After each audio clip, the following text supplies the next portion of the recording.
King Charles turns to God for guidance on healing Harry rift. Plus, Prince Andrew's new hobby revealed, Harry and Meghan Columbia backlash. Earl Spencer's complex personal life, and Charles appoints first ever Master of the King's Music. So help me God.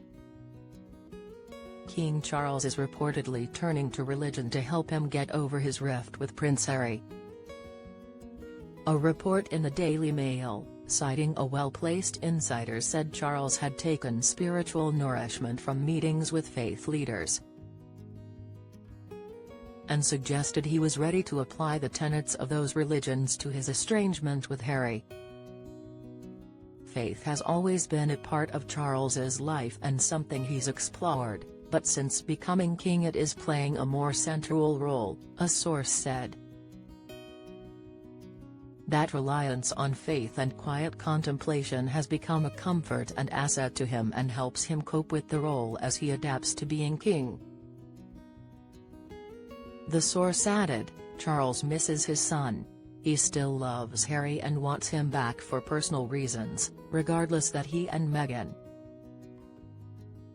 do not want to return to royal life. Harry will always be Charles' much-loved son. He has faith that Harry could return. He misses the bond they once had, and the door will always remain open to him and his family. He does not want years of discord and disharmony clouding his reign. Lady of the Manor. The complicated private life of Earl Spencer, Princess Diana's brother and the master of Althorp Estate where Princess Diana is buried, never ceases to generate headlines. The latest upset is that having announced he was splitting up with his third wife, Karen Gordon, 52, in June, she has now revealed that she has not, in fact, left Althorp. Spencer said at the time of the separation it was in part due to the emotional toll of writing his memoir, which detailed physical and sexual abuse inflicted on him at boarding school. Karen wrote on Instagram last week that she is currently still at Althorp. She added, I look forward to closing this chapter with you all and launching the next. A friend of the Earl was quoted by the Mail as saying, has she got no dignity? Spencer has a daughter, 12, with Karen, 4 children by his first wife, Victoria Lockwood, and 2 children by his second wife, Caroline Hutton. Harry and Meghan's Columbia backlash. Harry and Meghan's tour of Columbia led to plenty of glossy photos, but the world still seems mildly confused as to what it was all about other than self-promotion. And the couple have been roundly criticized and mocked in some quarters for their attempts to control media coverage of the events they attended in the country. Now, a source has apparently told OK! Magazine, they've been left embarrassed by this latest backlash, especially as they faced similar comments when they went to Nigeria. They want to help raise awareness to the issues some of these countries face and they know their profile can highlight that. They also know that these trips help elevate their status in Hollywood and in turn help their brand. They don't want to stop doing them but are unsure of what to do next to win everyone over again. The country's vice president Francia Marquez said she invited the couple to Colombia after seeing their Netflix show. Harry's team have made it clear to the Daily Beast in recent days that they consider the tour to have been a great success. Andrew looks up. Prince Andrew has taken up plane spotting, the Mail reports. The disgraced royal is indulging his new hobby in Royal Lodge, the home he is determined to hold on to, and where brother King Charles is determined to evict him from. Andrew reportedly spends hours on an app watching aircraft taking off and landing across the globe.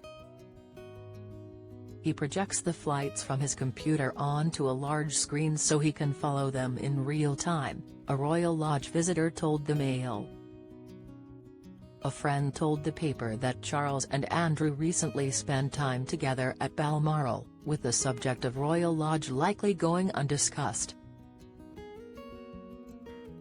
Charles does not like confrontation at the best of times and especially when he is on holiday, the friend said. This summer the king needs rest more than ever. The cancer treatment has been tiring and it makes him often fall asleep. I can't think of anything guaranteed to make him go off the deep end than to have Royal Lodge brought up. Charles appoints first ever Master of the King's Music. Caroline Wallace, CBE, the lauded composer behind the 2012 Paralympics, has been appointed as his first Master of the King's Music, succeeding Dame Judith Weir, who had been appointed to the role in 2014 by the late Queen Elizabeth. In a statement, Buckingham Palace said, "The appointment is conferred on a musician of distinction who has added to the musical life of the United Kingdom and the Commonwealth." The office of Master of the King's Music was created in the reign of King Charles I, and the Master served as the head of the sovereign's band of musicians.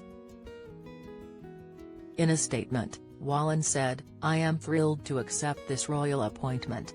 It will be a privilege and a great honor to serve His Majesty the King, the United Kingdom and the Commonwealth. I look forward to championing music and music making for all." This week in royal history. On August 28, 1996, Prince Charles and Princess Diana were officially divorced. Unanswered questions. Who will prevail between King Charles and Queen Camilla, he wanting to work as hard as he possibly can? Or she, worried about his health, wanting him to do less, and focus on his cancer treatments and recovery?